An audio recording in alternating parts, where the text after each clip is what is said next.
উপস্থিত বিজিএমইএর প্রাক্তন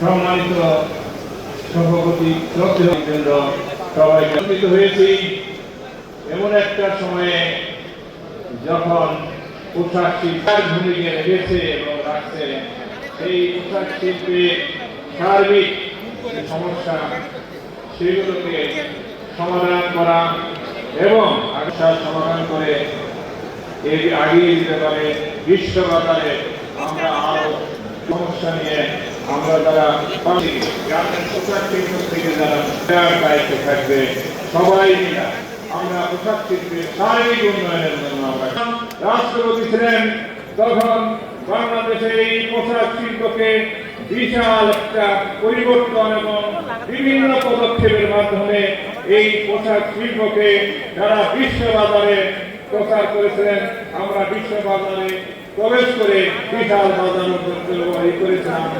আজকে দিনে আমার দায়িত্ব রাখেনি আজকে আমাদের বর্তমান প্রধানমন্ত্রী আমাদের প্রাণপ্রিয় নেতা জনাব তারেক রহমানের কাছে আমাদের বিশ্বাস এবং আস্থা তার নেতৃত্বে সুযোগ সুবিধা আমরা পাবো এবং সারা বিশ্বে আমরা আরো ভালোভাবে আমাদের পোশাক রপ্তানি করে দেশের পোশাক শিল্পের উন্নয়ন সাধন করব।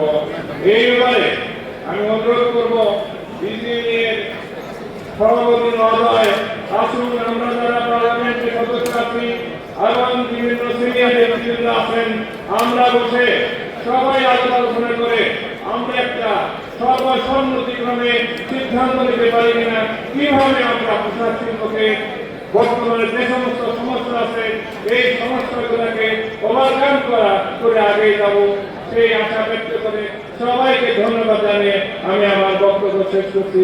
খোদা হাফেজ। বাংলাদেশ জিন্দাবাদ। আসসালামু আলাইকুম।